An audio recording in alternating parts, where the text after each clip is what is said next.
Si algo tiene el sancocho de hoy es rigurosidad periodística y corazón. Ella es una mujer politóloga y periodista que ha dedicado sus últimos 7 años a vivir las duras y maduras del proceso de paz.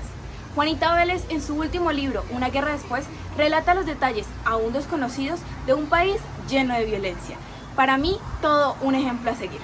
¿Qué crees que nos falta a nosotros los jóvenes para irrumpir en el periodismo con un toque propio? Pues yo creo que sí es importante uno encontrar una voz desde muy joven en el periodismo. Creo que es importante defenderla. Mira, pinche pendeja, estúpida, idiota, mamona. A ti te mordió un pinche perro, ¿no? Pero también creo que es importante dejarte guiar y dejarte editar y siempre sentirte susceptible a mejorar. Creo que eso pues es fundamental. Que creo que a veces lo que pasa hoy es que hay como un exceso de enamoramiento de sí mismos. Es una energía que me está diciendo, por favor, ámame, quiero ser luz, soy sombra, quiero transformarme. Por favor, siénteme, por favor, acéptame. Por el tema de las redes sociales y como de tener esa voz propia, y a veces no hay un sustento en reportería, en hacer trabajo de campo. Entonces yo digo que claro que hay que buscar una voz, pero también tratar de hacer un trabajo muy riguroso que respalde esa voz. Este formato se llama el sancocho. Entonces, nuestra sección dentro del periódico 15 está hecho de jóvenes y para jóvenes. Y pues así hay una pregunta como icónica, que es, así como nosotros hacemos un sancocho, este sancocho vamos a realizarlo en tu nombre.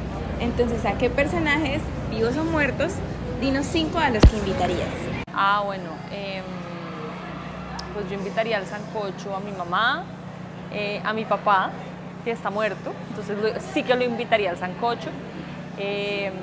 Invitaría al sancocho yo creo que a Laura Ardila,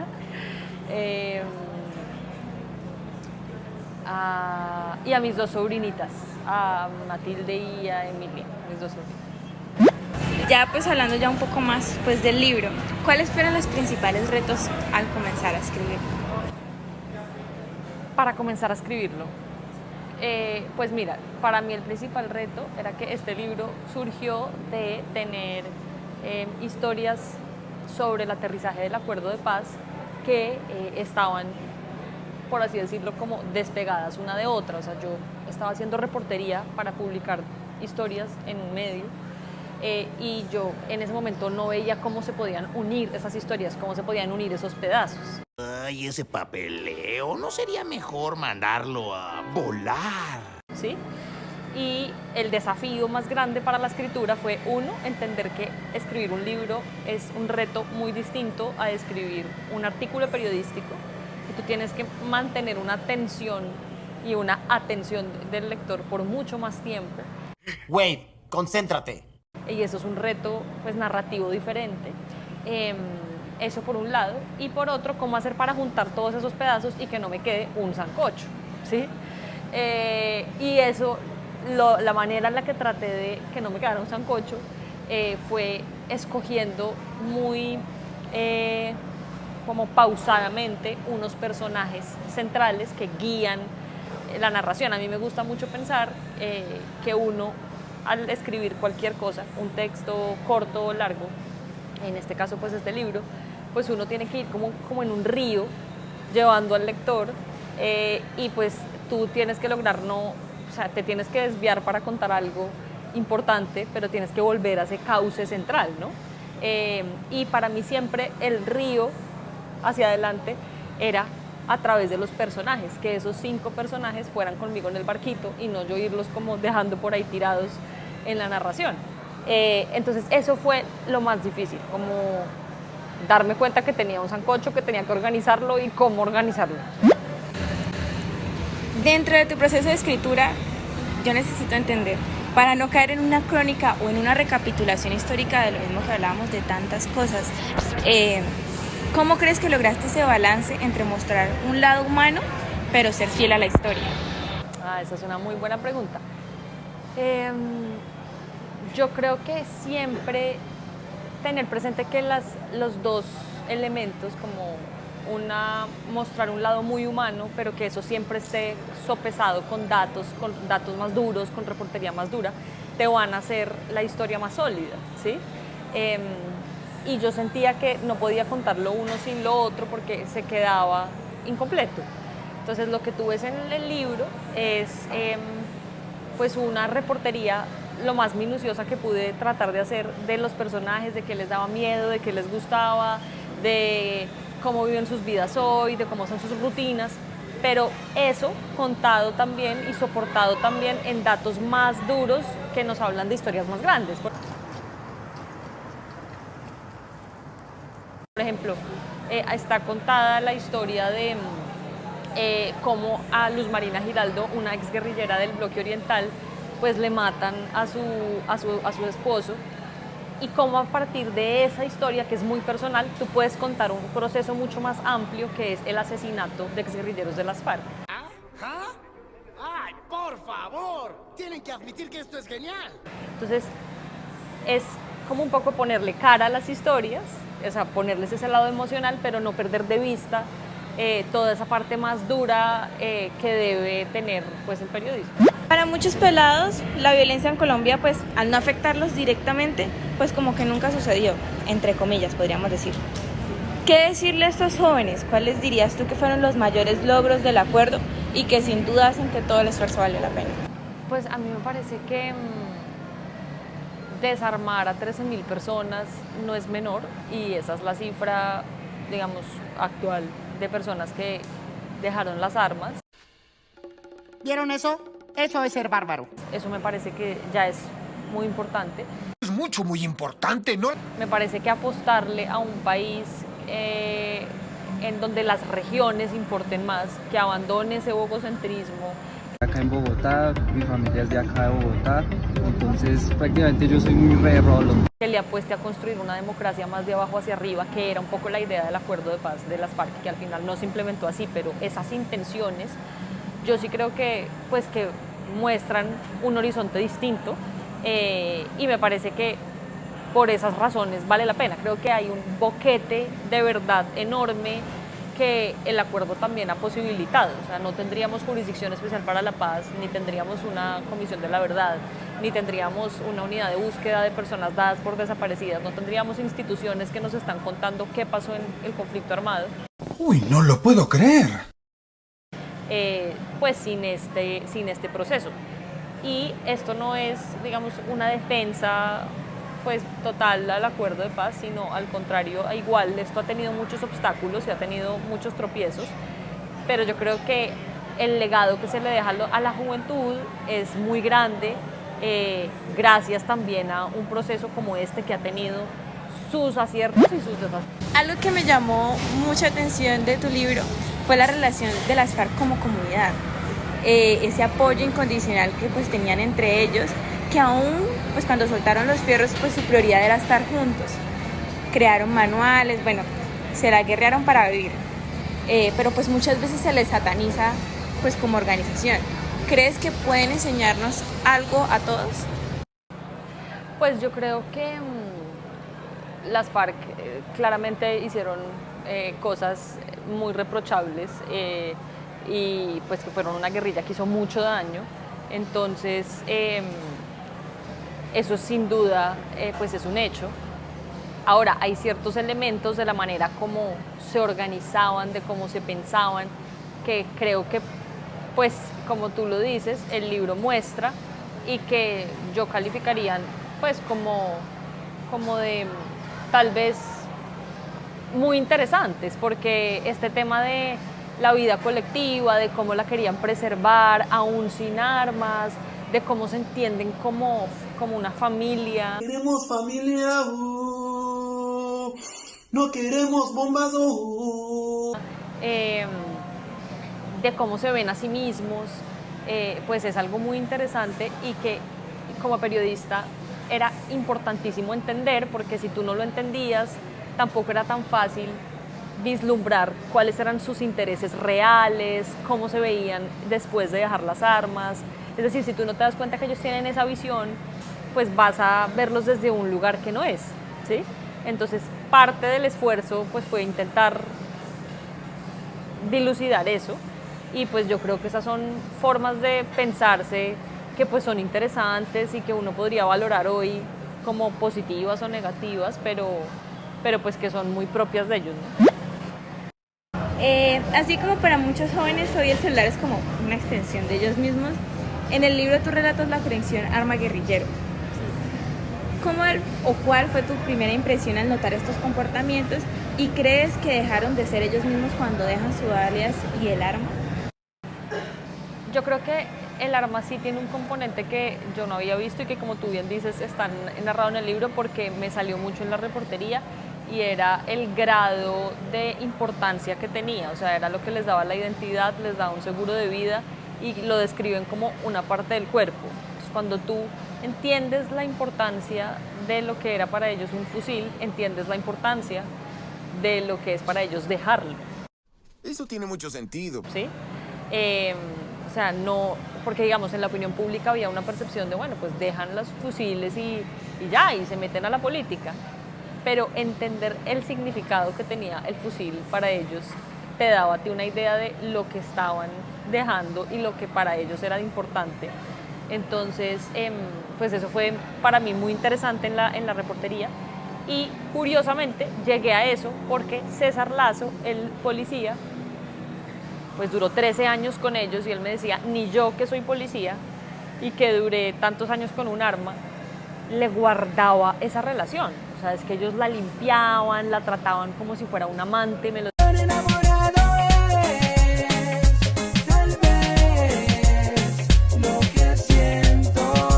Dice César, o sea, era una cosa ya que está en otro nivel, ¿sí? Entonces me parecía que cuando empecé a reportear esta parte, dije, eso tiene que quedar muy protagónico en el libro porque ayuda a entender por qué, por ejemplo, muchos no dejaron el arma, porque muchos no quisieron abandonar esa identidad, ¿sí? Si hoy tuvieras la oportunidad de dirigirte a personas sumamente estigmatizadas contra los exguerrilleros y que solo los ven como unos asesinos terroristas, ¿qué les dirías para que cambien un poco el chip y entiendan que también son personas? Y así como muchos de nosotros, pues claro, cometieron errores, pero que merecen el perdón y ser protegidos. Pues yo diría que basta con uno tratar de conocer más esas vidas. O sea, yo creo que al final Una Guerra Después busca eso, y no solamente las vidas de exguerrilleros, sino las vidas de las víctimas, las vidas de los militares, las vidas de distintos sectores de la sociedad. Si uno entra a conocerlas más, si uno escarba un poquito, ve cosas que no creía ver y que van en contra de sus prejuicios, pues a mí me parece que uno puede ponerse en un lugar más empático, y no es un lugar pues de perdón y de bombas blancas y de todos cogidos de la mano, porque la paz no iba a ser eso, y eso también es otra cosa que creo que deja el libro muy claro. La paz iba a ser muy difícil. ¿Qué tan difícil puede ser? Lo que iba a pasar después de la firma de la paz no era un escenario pacífico, iba a ser un conflicto, solo que otro tipo de conflicto. Y me parece que cuando uno trata de acercarse a los otros, a entender sus motivaciones, como lo hizo el coronel González con los desmovilizados, o como lo hace César Lazo con el carcelero, pues entiende más sus historias y de esa manera derriba pues prejuicios que puede tener de esas personas.